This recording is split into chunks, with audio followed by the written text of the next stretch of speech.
Good morning students, welcome to the accountancy class. बेटे आज का हमारा टॉपिक है valuation and adjustment of goodwill. बेटा आपको मैंने पहले ही बताया था कि जब कोई पार्टनर बिजनेस के अंदर एडमिट होता है, ठीक है, वो कैपिटल भी लेके आता है, वो गुडविल के लिए शेयर भी लेके आता है, ठीक है ना। वो गुडविल के लिए भी पैसा लेके आता है और कैपिटल के लिए भी कैश लेके आता है, ठीक है। वैसे ही जब कोई पार्टनर रिटायर होगा तो जब वो जाएगा तो उसको भी तो हम कुछ ना कुछ पेमेंट करेंगे ना, क्योंकि उसने बेटा बिजनेस के अंदर काम किया, गुडविल कमाई, तो उसके लिए उसको भी तो हम गुडविल के लिए कुछ ना कुछ पे करेंगे, ठीक है। सो जब भी कोई पार्टनर रिटायर होता है या उसकी डेथ होती है तो एडजस्टमेंट फॉर गुडविल जो है वो हमें करनी होती है। सो जब किसी पार्टनर को रिटायर किया जाता है, उसकी डेथ होती है, तो उसका जो भी प्रॉफिट का शेयर होता है वो किसके पास जाता है? कॉन्टिन्यूइंग पार्टनर्स के पास जाता है, ठीक है, जिसके लिए वो कंपेंसेट करते हैं रिटायरिंग और डिसीज पार्टनर को।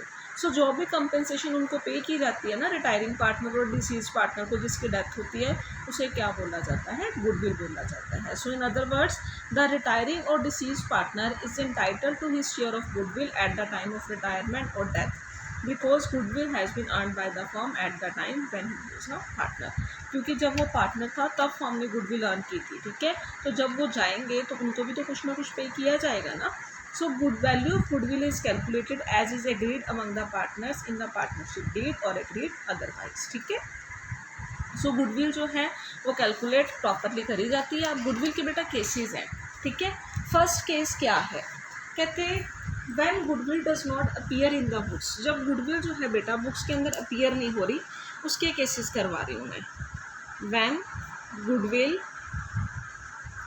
Does not appear in the books. Does not appear in the books का मतलब है बेटा कि गुडविल जो है ना वो बैलेंस शीट के अंदर शो नहीं हो रही है, ठीक है।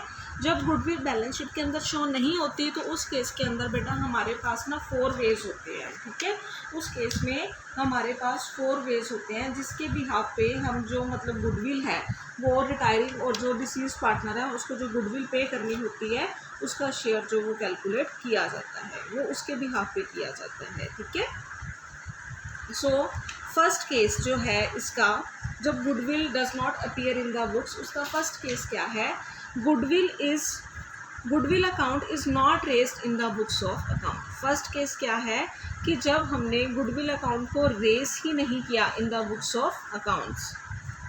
When goodwill account is not raised in the books of accounts. जब बुक्स ऑफ अकाउंट्स के अंदर गुडविल अकाउंट को रेज ही नहीं किया गया, ठीक है, तो इस केस के अंदर एंट्री क्या होगी बेटा? इस केस के अंदर एंट्री होती है gaining partners capital account debit to retiring partners capital account. So बेटा जब भी गुडविल अकाउंट रेज नहीं करना होता, मीन्स जब आपको लिखा हो कि आपने जो है जर्नल एंट्री पास आउट करनी है for the treatment of goodwill without opening goodwill account, मतलब आपने गुडविल अकाउंट ओपन नहीं करना, तब एंट्री कौन सी पास आउट करी जाएगी? Gaining partners capital account debit to retiring partners capital account, ठीक है। जैसे बेटा इसकी एक एग्जाम्पल देखो,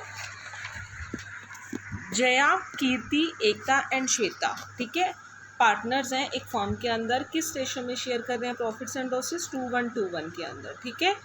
on Jaya's retirement the goodwill of the firm is valued at ₹36,000। जब जया रिटायर हुई तो फर्म की गुडविल कितनी है? 36,000, ठीक है। कीर्ति, एकता एंड श्वेता, उन्होंने क्या डिसाइड किया कि हम फ्यूचर प्रॉफिट्स इक्वल शेयर करेंगे। मीन्स पहले क्या रेशो थी? 2:1, अब रेशो क्या है? 1:1, ठीक है, 1:1। तो बेटा आपको न्यू रेशो भी गिवन है, आपको ओल्ड रेशो भी गिवन है, ठीक है। तो सबसे पहले आपको पता है कि आपने क्या कैलकुलेट करना है? गेनिंग रेशो, ठीक है। तो हम क्या करेंगे? New minus old. New share कितना है? 1/3, 1/3, 1/3। ओल्ड कितना है? जेआर रिटायर होगी ना, तो 1/6, 2/6 और 1/6 वो हमने माइनस कर दिया। कीर्ति का गेन कितना आया? 1/6। एकता का नील, एकता को ना तो गेन हुआ ना सेक्रीफाइस हुआ, ठीक है। श्वेता का कितना आया? 1/6, ठीक है। तो बेटा हम एंट्री पास आउट करेंगे Kirti's capital account debit, Shweta's capital account debit. क्योंकि ये कौन है, गेनिंग पार्टनर है। टू रिटायरिंग पार्टनर कौन है बेटा, जेआ, तो टू जेआस कैपिटल। गुडविल थी बेटा टोटल 36,000, 36,000 के अंदर जो आप जेआ है, जेआ का शेयर कितना था 2/6, दैट इज 12,000, ठीक है। 12,000 का गेनिंग रेशो क्या है बेटा 1:1, ठीक है। तो 1:1 6,000 दोनों को जो है डिस्ट्रीब्यूट हो जाएगा। सो इस तरह से हमने कैलकुलेट किया जो भी जो पार्टनर रिटायर हो रहा है कि उसको किस रेशो में जो है वो पे करा जाएगा, कौन कौन जो है वो पे करेगा। सो ये थी treatment of goodwill without opening goodwill account, कि जब हमने गुडविल अकाउंट ओपन नहीं करना तो किस तरह से जो है वो जर्नल एंट्री पास आउट करी जाएगी, ठीक है। अब आ जाता है बेटा नेक्स्ट मेथड।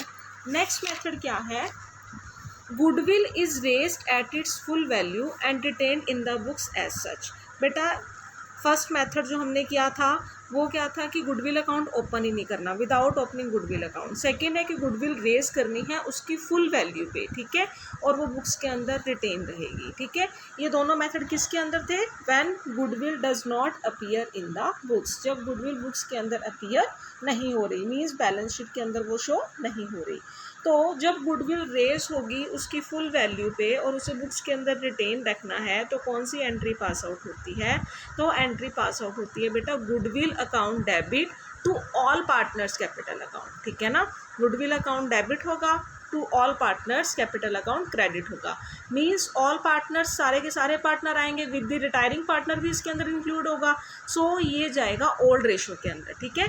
इसे ओल्ड रेशो के अंदर हम क्या करेंगे, डिस्ट्रीब्यूट करेंगे, ठीक है। तो देखो जैसे A B and C partner हैं, किस रेशो में शेयर कर रहे हैं 3:1। बी रिटायर हो गया, फर्म की गुडविल बेटा कितनी गिवन है 60,000।